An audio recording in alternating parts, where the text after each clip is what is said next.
cette conférence en IA arrive évidemment au bon moment, puisque vous savez qu'hier, l'AI Act a été voté au Parlement européen. Alors, on pourra revenir, on reviendra dessus d'ailleurs dans la troisième table ronde. Et puis, hier, un rapport interministériel aussi a été remis à Emmanuel Macron sur l'IA générative, avec plusieurs lignes directrices sur la formation, le financement, l'enjeu des supercalculateurs. Et puis, justement, le rôle des entreprises dans ce domaine. Je vais démarrer tout de suite avec Stéphane, chez L'Oréal. Donc, L'Oréal utilise évidemment l'IA au service des consommateurs alors depuis un moment. D'ailleurs, pour ceux qui s'en souviennent, ou qui étaient là-bas, ou qui l'ont vu, Nicolas Hieronymus, qui est le PDG de L'Oréal, a fait le discours d'ouverture du CES Las Vegas. Alors, il arrive que des patrons...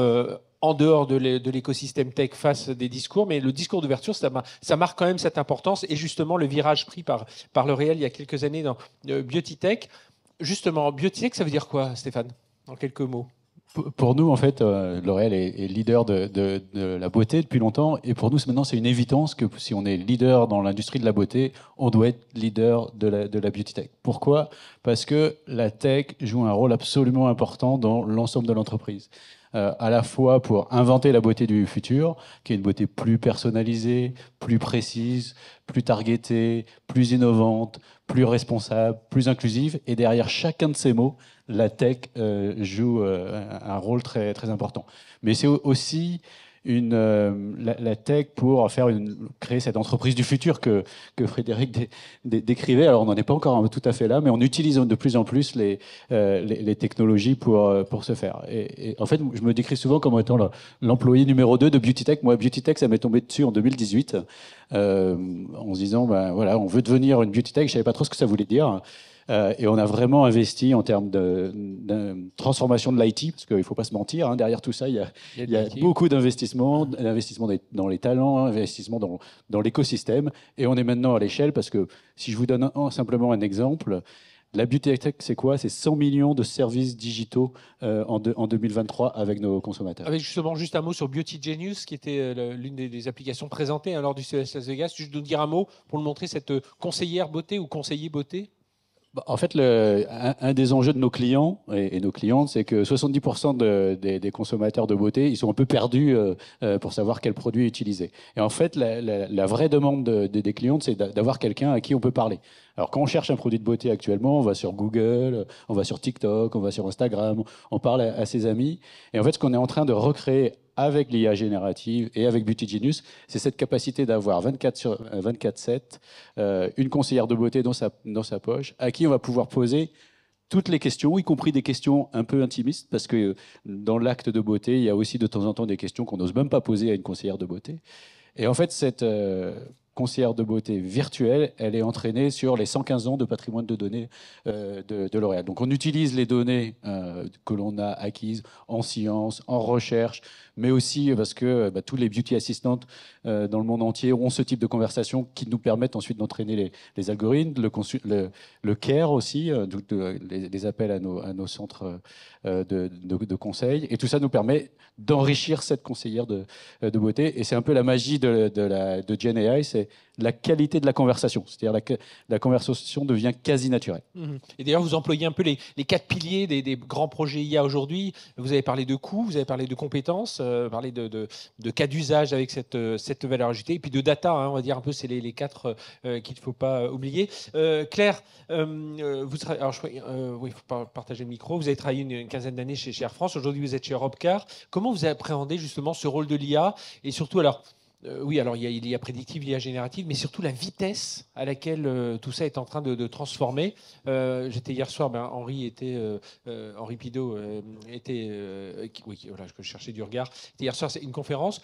On était en train de parler de projets qui ont démarré en mai 2023. Enfin voilà, c'était assez incroyable et je pense que c'est un peu partout pareil. Donc comment on appréhende ça chez Europcar notamment?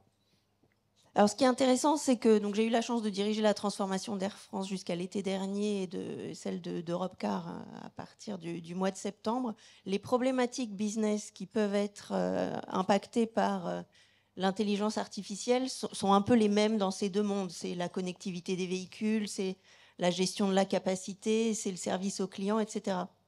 Pour autant, C'est deux entreprises qui sont complètement différentes et qui ont des approches complètement différentes par rapport à cette transformation. Le modèle d'Air France, qui est une culture très ingénieure, très centralisée, avec une taille qui est quand même, qui donne des moyens d'action qui sont très forts, permet de faire des choses qui sont sans doute plus difficiles à atteindre dans une entreprise aussi décentralisée qu'Europecar, qui est présente dans 130 pays, là où les patrons de pays sont vraiment des opérationnels qui sont focalisés sur des problématiques de terrain. Et donc même si les enjeux business peuvent être assez similaires, la façon de procéder va être sans doute assez différente par rapport au contexte que j'ai connu d'Air France, qui avait cette culture très ancrée de la data, de la recherche opérationnelle. Non, puis en plus, cette IA générative, on va former les gens sur des outils, et peut-être que dans 5 mois, 6 mois, il faut déjà les former sur de nouveaux outils. Enfin, ça va être un sacré challenge, en tout cas. Donc il y a effectivement un enjeu de transformation des métiers qui sera très important, sur des métiers de service aux clients, sur aussi les métiers de planification des moyens. Donc ça, c'est la transformation, mais je pense qu'il y a aussi un enjeu de transformation dans la gouvernance de l'entreprise qui est fort. Le fait de donner la main aux métiers et d'inciter les métiers à se positionner sur ces sujets, de faire sortir ces sujets de la tech. Et je pense que la transformation passera par là, par plus de transversalité aussi dans la façon dont on appréhende les sujets, et d'ouverture sur l'extérieur aussi. Et Eric, chez Renault, le choix a été fait de évidemment continuer à faire des voitures dans l'électrique, mais le logiciel tient un rôle très important, à tel point qu'il y a eu la création de cette software République. Alors vous êtes plusieurs partenaires autour de ce software République. Même question un peu sur comment on appréhende parce qu'au moment où Software République est né et aujourd'hui, même entre il y a 5 mois et aujourd'hui, ça a complètement beaucoup de choses ont changé. Comment on appréhende justement cette vitesse quand on est en plus au cœur de la machine, du moteur, si je peux me permettre. Ouais, effectivement, alors juste pour rappeler peut-être ce que c'est Software République, c'est un consortium assez nouveau entre effectivement Renault, Thales, Orange, Dassault Systèmes, ST Microélectronique et Eviden. Et tous les 6, on fait quelque chose, on n'est pas là pour faire de l'innovation en tant que tel, on est là pour créer des produits, des services qu'on passe à l'échelle, dans un cycle plus court que peuvent le faire souvent nos maisons mères. Et puis, on a 2 ans et demi. Donc là, il y a les premiers produits qui arrivent sur le marché. Et très clairement, ce qu'on voit, c'est que alors l'intelligence artificielle et les éléments de technologie, dans notre modèle, sont bien positionnés comme un moyen. Et ça, c'est un élément très important. C'est pas une finalité. On n'a aucune verticale qui s'appelle AI. Le AI, il est disséminé partout. Et ce qui est important pour que ça marche, c'est justement qu'il soit approprié dans le cadre de projets qui peuvent être très variés en termes de thématiques. Ça peut être de la cybersécurité embarquée avec des algorithmes et de l'IA pour trier des détections d'alerte d'intrusion sur l'architecture électronique de la voiture. Puis ça peut être aussi des solutions très low-tech dans le smartphone pour tout simplement, même si vous avez une vieille voiture d'occasion qui a 7 ans et que vous avez envie d'avoir des aides à la conduite, avoir un système sur votre smartphone qui va vous dire quand vous êtes en train de vous endormir au volant et avec de l'analyse d'image et vous suggérer de vous arrêter. Donc, ce qui est important, c'est de ne pas en faire une finalité et que la technologie, elle reste bien un moyen au service d'un besoin client et d'un projet avec un business. Et c'est là où, je pense, on change un peu le paradigme du mode d'innovation de nos partenaires. Et justement, ce côté rapidité, alors comment on le gère en termes de compétences? Parce qu'il faut sans cesse que tout le monde se reforme à ces nouveaux outils.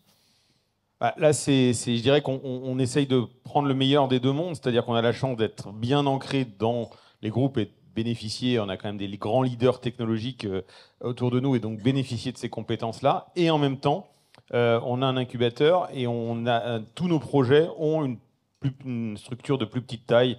Alors, le mot qu'on utilise, start-up, scale-up, peu importe, mais en tout cas une structure de plus petite taille qui peut être plus agile, plus innovante, mais pour laquelle le grand groupe va aider à passer à l'échelle. Et là encore, avec eux, on n'est pas là pour des objectifs financiers ou des objectifs d'image. On est là pour créer des produits avec eux et les faire grandir, passer à l'échelle. Vous avez probablement vu qu'on a lancé une borne de recharge avec son écosystème software très innovante il y a quelques semaines, où on a réussi à réindustrialiser en France profondément une borne de recharge grâce à une ETI française, la Croix Électronique. On a réussi à la rendre bidirectionnelle, donc ce qui va permettre d'inverser le paradigme du véhicule électrique vis-à-vis des réseaux en devenant plutôt une solution pour les renouvelables qu'un problème pour le réseau. Donc on arrive à faire des choses assez innovantes en mélangeant ces cultures, grands groupes, plus petites structures.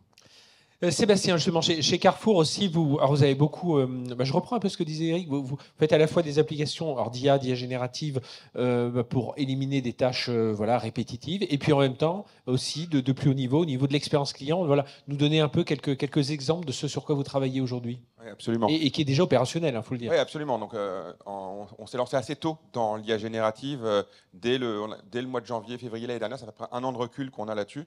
On s'est posé la question, qu'est-ce qu'on peut automatiser? Sur quoi on peut vraiment révolutionner l'expérience client? Et puis, dans le commerce en ligne, il y a le point le plus dur, surtout pour le commerce alimentaire, c'est le temps qu'on prend pour trouver le produit et le mettre au panier et payer.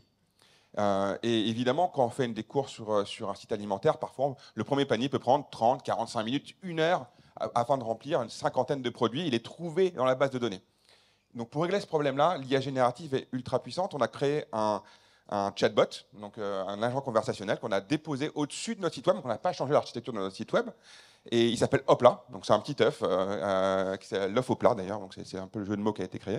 C'est un petit œuf qui vous accompagne dans vos achats. Et vous dialoguez avec lui comme si vous dialoguiez avec votre maraîcher en disant tiens, j'aimerais bien me faire un poulet à la sauce cajun. Du coup, quels sont les ingrédients dont j'ai besoin pour faire ça? Donc, vous allez lui spécifier un petit peu vos préférences, votre budget, le nombre de convives, etc. Et puis, il va vous aider à construire votre plan pour dire je vais avoir mon plan pour mes 5 dîners de la semaine. Et derrière ça, nous, ce qu'on a fait, c'est qu'on a accroché une base de données de recettes. Et donc, on vient piocher dans cette base de données de recettes. Et derrière, l'outil va mettre au panier automatiquement, basé sur la conversation et les préférences de l'utilisateur, les produits. Et derrière ça, en 4, 5, peut-être 10 minutes, on est capable de remplir un panier complet avec 50, 60, 70 produits. Vraiment de casser ce temps qui est vraiment coûteux quand on va sur un site internet alimentaire, qui est de remplir le panier. Et après, on peut aller jusqu'à personnaliser, de dire voilà, on suit certains dans la famille suivent un régime particulier, voilà, on va pouvoir cocher des cases. Absolument. L'idée, c'est de dire j'ai préféré manger végétarien, peut-être quelqu'un dans ma famille mange halal ou kasher. Je préférerais avoir quelque chose de plutôt riche en protéines parce que je fais du sport, et donc du coup, proposez-moi plutôt quelque chose qui va être riche en protéines. Donc il va adapter, on va pouvoir itérer comme si vous itériez avec quelqu'un qui était devant dans un magasin. Et derrière, il va vous dire tiens, moi j'aimerais plutôt avoir des marques de premier prix parce que du coup je suis plus sensible au prix, ou plutôt moi je préfère avoir des marques Reflet de France ou les marques plutôt haut de gamme qui existent chez Carrefour. Et derrière remplir le panier adéquatement. Je soulève le rideau. Derrière, l'infrastructure, c'est quoi? C'est encore plus de serveurs, encore plus de data? En fait, comment ça se passe? Un peu la magie de ce type d'agent conversationnel, c'est que c'est assez simple à construire. Nous, pour vous donner une idée, on a construit cette solution en 6 semaines. Donc, entre le moment où on a dit on démarre, on met l'équipe et on le met en production sur le site carrefour.fr, 6 semaines. Pourquoi si peu de temps? Parce qu'avec l'IA générative, c'est un changement de paradigme majeur dans le développement. Avant, et donc nous on fait de l'IA classique, on a des ingénieurs, des data scientists qui construisent des moteurs de calcul, donc des algorithmes qui vont permettre de construire quelque chose de très personnalisé. Avec l'IA générative, la préoccupation n'est plus sur la création du moteur qui peut prendre plusieurs mois, parfois des années à créer, à affiner, à entraîner. Le moteur existe déjà. Il est fourni, c'est une commodité qu'on achète chez Google, chez OpenAI ou chez Mistral. Et la vraie valeur, c'est vos données. Il se trouve que vos données, vous les avez. Donc il y a un vrai travail à réaliser qui est de préparer ces données, de les documenter, de les gouverner, de les mettre en qualité pour l'alimenter, ce moteur. Donc on travaille sur l'essence et pas sur le moteur. Donc du coup, on va beaucoup plus vite. Et aussi, quand on met ce type d'agent conversationnel, on n'a pas changé notre site internet. Il y a toujours un moteur de recherche qui permet de dire tiens, je veux des œufs bio, et puis je vais trouver mes œufs bio. Sauf que là, le moteur de recherche qui est existant, il est interrogé au lieu d'être interrogé par un humain qui va rentrer dans une petite boîte type Google. Là, c'est l'agent conversationnel qui fait des appels, ce qu'on appelle avec une API, donc il fait un appel directement à la fonction de recherche et mettre au panier de manière quasi instantanée les 50 produits qui font partie de la conversation. Et c'est ça vraiment la révolution. Benoît, justement, une question sur le marché, parce que alors, je sais que vous savez que TNTP va sponsoriser des équipes de hockey sur gazon féminine, du escrime et puis du vélo. Alors du vélo sur piste, mais justement j'en viens un peu au vélo. Est-ce que ici, et quelques-uns dans la salle, on a le peloton de tête et puis derrière, on a vraiment la tête de l'échappée plutôt, et derrière il y a un peloton mais qui est très très loin en termes d'IA générative, ou est-ce que voilà, on a on a l'avant du peloton ici plutôt que l'échappée? En fait, je pense que d'abord, il faut, en introduction, rappeler deux choses. On parle beaucoup d'IA générative, mais pour moi, l'IA générative, c'est un super coup, encore une fois, marketing industriel américain, puisque là, qu'est-ce qu'on est en train de voir? Les Américains sur l'IA sont en train de bâtir une industrie qui va rapporter des milliards, leur donner encore une position dominante, comme ils l'ont fait sur le cloud ou sur les réseaux sociaux. Parce que dans les faits, l'IA, on en fait depuis beaucoup de temps, et beaucoup de gens ici en font depuis beaucoup de temps. Il y avait aussi pas mal de choses, mais là, ils ont eu encore la vista de mettre des moyens et de passer à l'échelle et de faire et de rendre accessible quelque chose qui existait déjà. L'autre point important, c'est dans l'IA générative, c'est dans les faits la mise en place d'une technologie qui existe, qui va être aujourd'hui passée à l'échelle parce qu'elle est à la fois pré-mâchée et moins chère. On est en train de vivre ce moment-là parce que, encore une fois, ça fait 10 ans, 15 ans que beaucoup d'entreprises font de l'IA. On faisait chez Air France du yield management, on faisait du dynamic pricing dans pas mal de sociétés, on faisait du chatbot dans pas mal de sociétés. Là, ce qu'on est en train de vivre, c'est le fait que, comme dans le cloud, c'est accessible, c'est pré-mâché et c'est pas cher. Et donc, ça va se diffuser beaucoup plus vite. Maintenant, aujourd'hui, avec ça, le sujet de fond, et pour les entreprises en tout cas qu'on accompagne, c'est pas de dire est-ce qu'on est en tête ou pas en tête, parce qu'il y a plein de choses qui se font dans le produit, dans de la productivité, etc. C'est de se mettre maintenant dans une situation où, à horizon 2 ans, 3 ans, comment on mesure l'impact de ce passage à l'échelle sur, mes chaînes de valeur, parce que toutes les entreprises ont besoin de productivité, cette productivité, elle a besoin d'être quantifiée et sécurisée, et sur toutes les chaînes de valeur, c'est identifié de manière mesurable et lisible sur comment je vais gagner. Donc ça, c'est chaîne de valeur. Il faut éviter les fours qu'on a connus il y a quelques années. Rappelez-vous, il y a 6-7 ans, on parlait des RPA. On était tous dans cette salle en train de dire on va gagner 30%, ça va être game changer, etc. La réalité, c'est qu'on n'a gagné que dalle. Bon. Donc, premier point, c'est ça. C'est qu'est-ce qu'on va réellement gagner sur les chaînes de valeur. Deuxième point, c'est il va y avoir une révolution sur l'IA embedded. C'est mesurer comment l'IA va être embarquée dans mes produits et comment ces produits-là vont apporter des nouveaux services et vont même faire émerger des nouveaux produits. Et ça, on est aussi en marche et c'est en train de s'accélérer.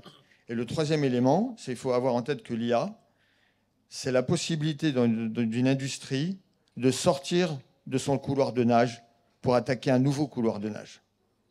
Parce qu'aujourd'hui, c'est ça qui va être important, c'est on va être dans des jeux où les industriels vont attaquer des marchés qui ne sont pas les leurs.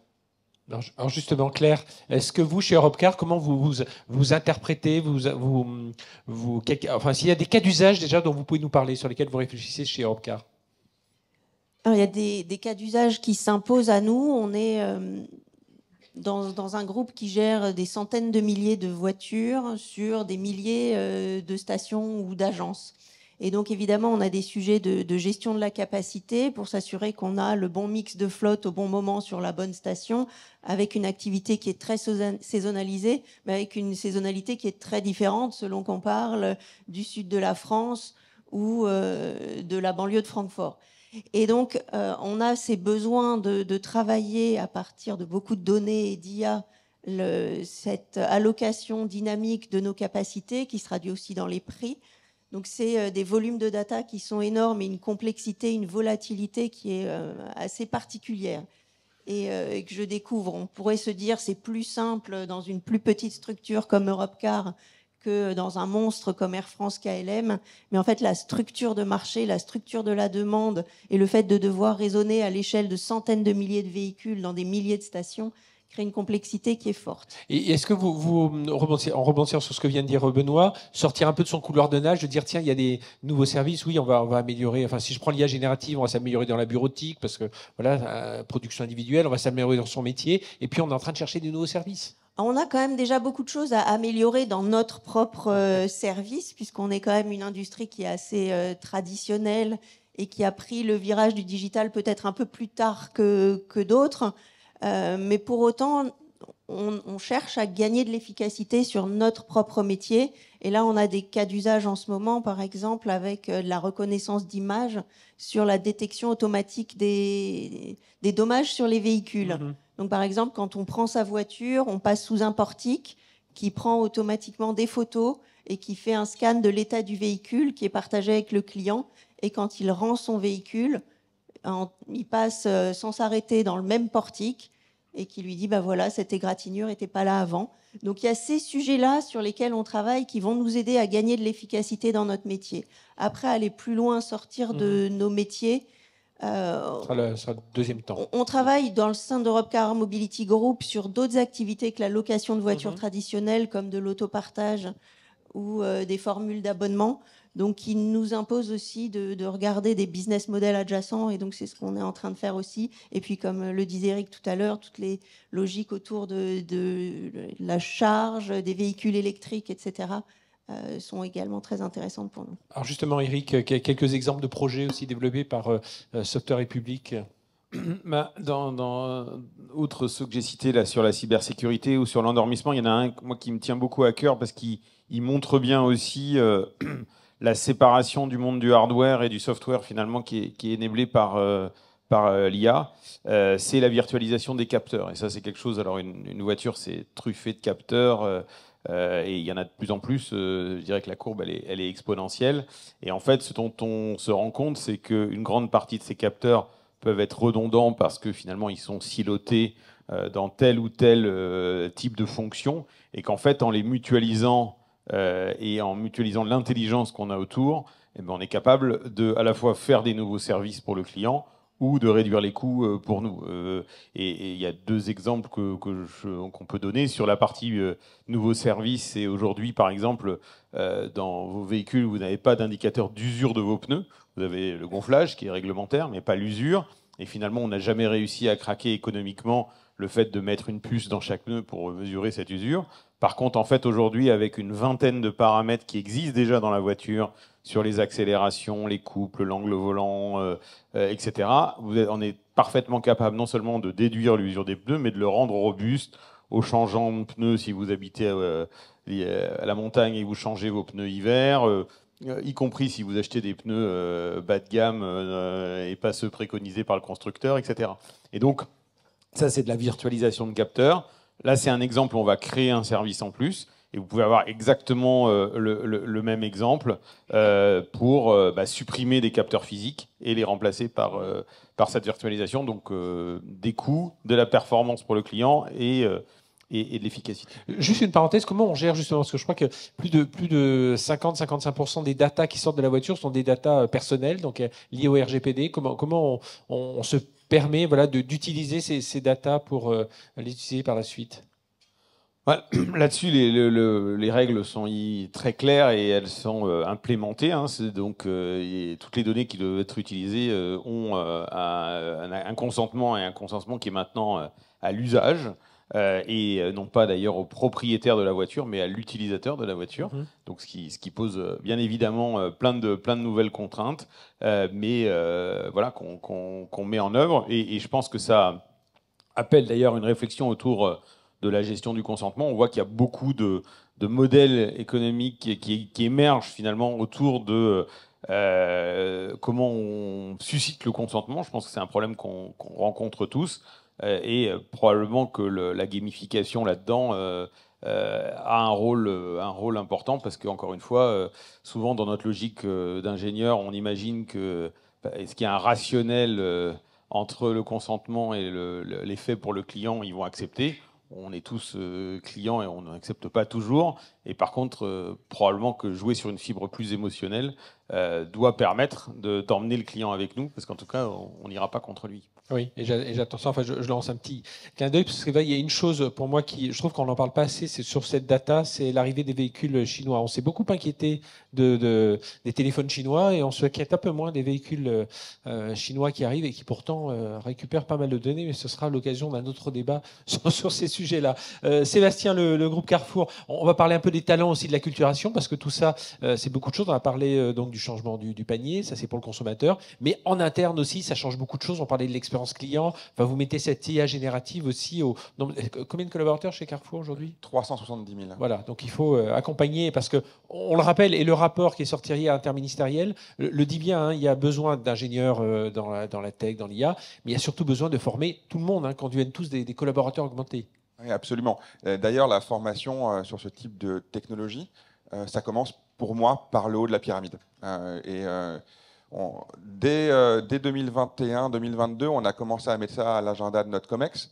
Je pense que moi, en tant que Chief Data Officer de l'entreprise, ce qui m'a été le plus utile quand j'ai rejoint Carrefour il y a plus de 2 ans, c'est que notre PDG, Alexandre Bompard, a décidé de former l'intégralité de notre top 150, qui enrôle les COMEX de nos pays et les directeurs exécutifs de nos fonctions sièges, à la data pendant 2 jours.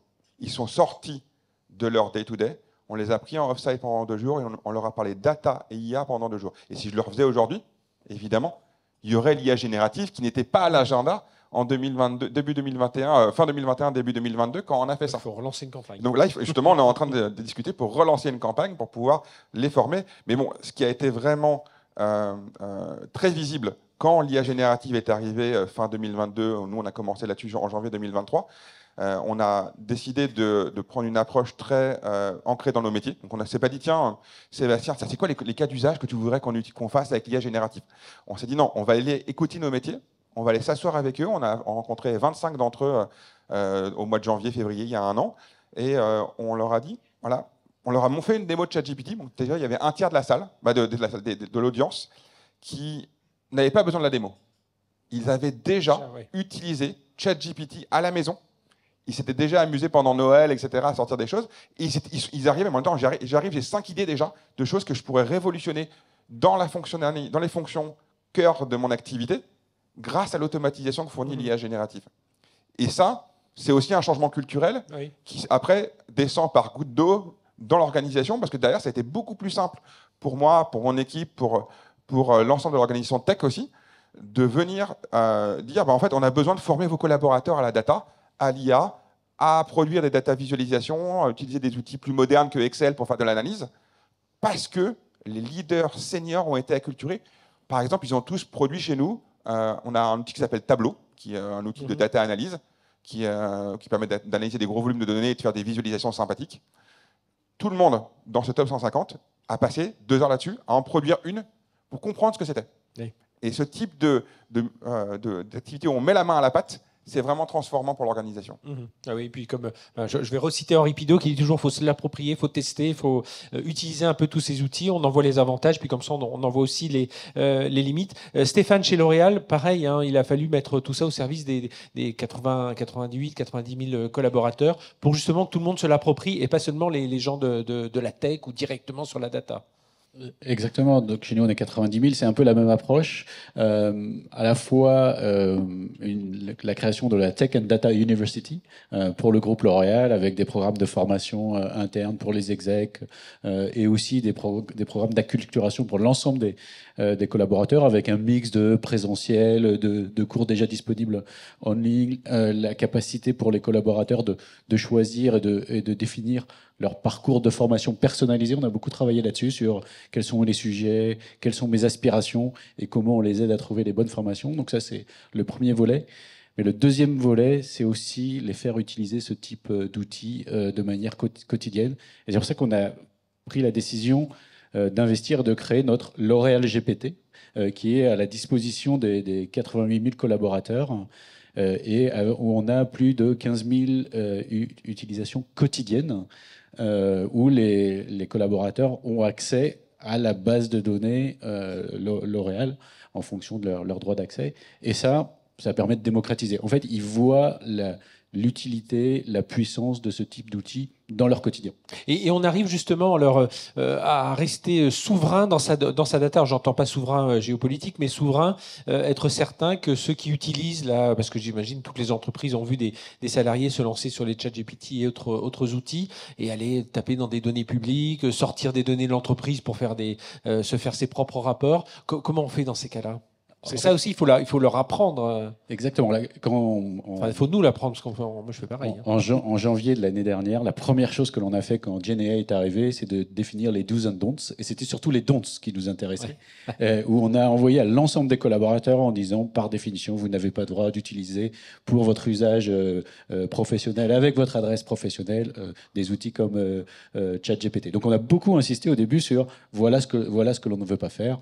On ne veut pas non plus utiliser des outils de création d'images pour générer des faux humains pour faire la promotion de nos produits, parce qu'on vend des vrais produits à des vrais humains. Donc on a beaucoup travaillé sur les don'ts avec GenAI. Et ensuite, on est arrivé sur voilà les outils qu'on mettait à disposition pour un usage professionnel. Et c'est là où on a beaucoup travaillé sur la sécurisation, sur notre propre cloud, et aussi sur certaines bases de données qui ne sont accessibles qu'à certains collaborateurs.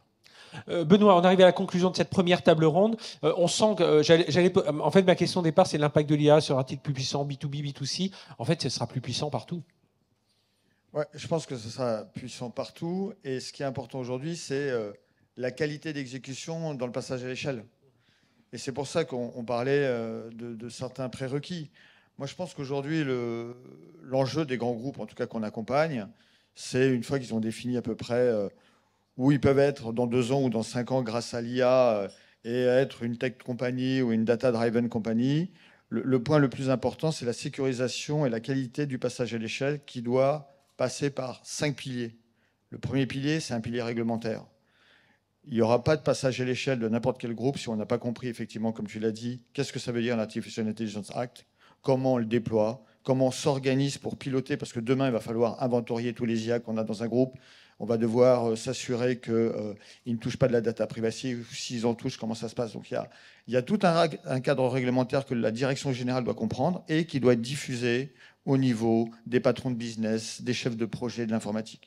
Et ça, derrière, le modèle opérationnel pour opérer ce cadre réglementaire va être essentiel et outillé, parce que ça va être tellement compliqué qu'il va falloir l'outiller. Deuxième élément, c'est poser des vrais business cases. Parce qu'il y a beaucoup de bruit, il y a beaucoup de choses, mais la réalité, c'est qu'à un moment donné, c'est comment ça va gagner de l'argent, quel type d'argent, avec quel payback. Et ça, il va falloir repasser sur des bons processus d'analyse de la valeur, où des fois, là, on s'emballe un peu, mais la réalité, il va falloir qu'on retravaille sur quelle est la productivité que je vais en tirer, comment une IA embarquée dans ma produit va pouvoir créer du service, et ce service-là, comment je le monétise, et comment je crée de la valeur. Ça, c'est le deuxième pilier. Le troisième pilier, on en a parlé, c'est RH. Il va falloir, au-delà de l'impact RH que ça va générer, parce que ça va transformer, il va y avoir des activités qui vont disparaître, il va y avoir des activités qui vont se transformer, donc il va falloir accompagner ça. Il va falloir aussi beaucoup accompagner les gens de la filière numérique. On ne parle pas beaucoup de filière numérique, mais l'IA, c'est l'informatique. Donc ça touche la filière numérique. La filière numérique, aujourd'hui, sont des chefs de projet, des développeurs. Il y a probablement un développeur sur 2 qui va disparaître avec ou grâce à l'IA. Et ça veut dire qu'il faut apprendre aux gens de la filière numérique à utiliser à bon escient. Et ça, ce n'est pas de la formation théorique, c'est du coaching opérationnel. Donc c'est sur le terrain que ça se passe. Aujourd'hui, on dit que c'est environ 15% de gains dans le développement un peu pur. Ça va dépendre si on est sur du progiciel, pas du progiciel, etc. Mais c'est entre 15 et 25. Nous, on est en train de mesurer l'impact d'une grande captive en Inde. Ça va être largement plus que 25. Donc, en fait, il va avoir un sujet d'impact, mais de coaching et de formation extrêmement important. Il y a un avant-dernier pilier qui concerne l'outillage. Là, on parle d'IA générative. Mais il y a beaucoup d'entreprises qui sont déjà en train de regarder, ça veut dire quoi créer mon propre LLM, ça veut dire quoi en termes d'organisation, ça veut dire quoi en termes de moyens. Et demain, je vais avoir un IA mixte, comme un clone mixte. J'aurai de l'IA à la maison, issu de Copilot, etc., parce que c'est, on va dire, banalisé, et ça ne va pas être stratégique et différenciant. Et quand ça va être stratégique et différenciant, je vais internaliser. Donc il y a une stratégie d'outillage qui est à monter et qui n'est pas simple parce que ça nécessite des talents. Et les talents, il n'y en a pas tant que ça qui maîtrisent vraiment le sujet. Et pour terminer, ce sera mon dernier pilier, mais peut-être le plus important, c'est le pilier de la data. Tout ça, ça n'existe pas sans data. Et une data de qualité, une data structurée. Donc on parle beaucoup d'IA, mais sauf qu'aujourd'hui, 80% des boîtes n'ont pas les fondations pour faire de la bonne IA. Parce que faire de la bonne IA, c'est avoir de la bonne data, c'est avoir de la data structurée, c'est avoir de la data gouvernée. Et c'est encore pire quand on veut créer de la super IA, parce que la super IA, c'est quand on mixe de la data qui est à la maison et avec des data que je vais chercher à l'extérieur. C'est là où on crée le plus de valeur. Et ça, on est très loin d'avoir les prérequisites pour bien faire ça à l'heure où on se parle. On va avoir cette hygiène de la data. Eh bien, merci. Merci à tous les 5. On peut applaudir vraiment chacun de nos intervenants. Voilà, je vous invite à regagner vos places.